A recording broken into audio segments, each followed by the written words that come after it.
தமிழக அரசியலில் தற்பொழுது பெரும் பரபரப்பை ஏற்படுத்திய சம்பவமாக ஊரக வளர்ச்சித்துறை அமைச்சர் பெரியசாமியின் மகள் இந்திராணி வீட்டில் ஜிஎஸ்டி நுண்ணறிவு பிரிவு அதிகாரிகள் திடீர் சோதனை நடத்தியது குறிப்பிடத்தக்கது. திண்டுக்கல் வள்ளலார் நகரில் அமைந்துள்ள இந்திராணியின் இல்லத்திற்கு காலை நேரத்திலேயே 4 அதிகாரிகள் வந்து சேர்ந்தனர். எந்தவித முன்னறிவிப்பும் இன்றி நடைபெற்ற இந்த சோதனை சுமார் 1 மணி நேரத்திற்கும் மேலாக நீடித்ததாகவும், சோதனைக்காக வந்த அதிகாரிகள் வீட்டின் பல்வேறு பகுதிகளில் ஆவணங்கள் மற்றும் டிஜிட்டல் பதிவுகள் குறித்து விசாரணை நடத்தியதாகவும் கூறப்படுகிறது. இந்த சோதனையின் பின்னணி குறித்து அதிகாரப்பூர்வ தகவல் எதுவும் வெளியிடப்படாத போதிலும், பெரியசாமிக்கு சொந்தமான மில்களில் ஜிஎஸ்டி தொடர்பான முறைகேடுகள் நடந்ததாக முன்பு எழுந்த குற்றச்சாட்டுகள் காரணமாகவே இந்த சோதனை நடைபெற்று இருக்கலாம் என தெரிகிறது. இதன் மூலம் பெரியசாமி குடும்பத்திற்கு எதிரான வரி விசாரணை தீவிரமடைந்து வருகிறது என்பதையும் இந்த நடவடிக்கை காட்டுகிறது.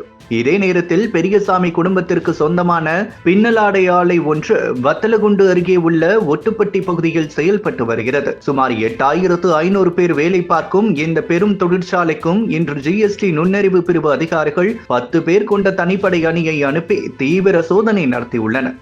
ஆலையின் பல துறைகள், கணக்கு பிரிவுகள், பொருட்கள் தொகுப்பு பகுதிகள் ஆகியவற்றில் அதிகாரிகள் நுணுக்கமாக ஆய்வு மேற்கொண்டதாகவும், அங்கு இருந்த ஆவணங்கள் கைப்பற்றப்பட்டனவா என்பது குறித்து தெளிவான தகவல் வெளியாகவில்லை என்றும் கூறப்படுகிறது.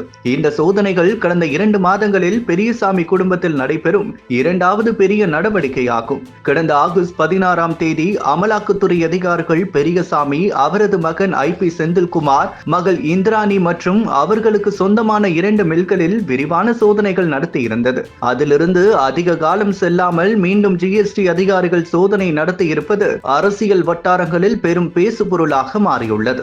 அடுத்தடுத்த திடீர் சோதனைகள் காரணமாக அமைச்சர் பெரியசாமி பெரும் மன அழுத்தத்துக்கு உள்ளாகியுள்ளார் என அரசியல் வட்டாரங்கள் தெரிவிக்கின்றன. இந்த விசாரணைகள் இன்னும் தீவிரமடையக்கூடும் என்றும், இது தமிழக அரசியலில் அடுத்த கட்ட அதிர்வுகளை உருவாக்கக்கூடும் என்றும் எதிர்பார்க்கப்படுகிறது. திமுக அமைச்சர்கள் பலரும் ஊழல் வழக்குகளில் சிக்கி இருப்பதால் வருங்காலத்தில் சிலர் சிறைக்கு செல்ல வாய்ப்புள்ளதாக பாஜக கூறுகிறது. குறிப்பாக பாஜக முன்னாள் மாநில தலைவர் அண்ணாமலை, பொன்முடி போலவே இன்னும் 7 முதல் 8 திமுக அமைச்சர்கள் ஒரே ஆண்டிற்குள் சிறைக்கு செல்லலாம் என்று தெரிவித்துள்ளது குறிப்பிடத்தக்கது. அதேபோல் மத்திய உள்துறை அமைச்சர் அமித்ஷா, திமுக அரசு மிகவும் ஊழல் நிறைந்த அரசு என கூறி குற்றச்சாட்டுகளுடைய அமைச்சர்கள் சிறையில் இருந்தபடியே அமைச்சராக தொடர்ந்து செயல்பட முடியாது என்றும் எச்சரித்திருந்தார். இதனால் ஊழலில் சிக்கிய திமுக அமைச்சர்களுக்கு எதிராக மத்திய அரசு கடுமையான நடவடிக்கைகள் எடுக்கப்படும் என பிஜேபி தரப்பிலிருந்து சொல்லப்படுகிறது.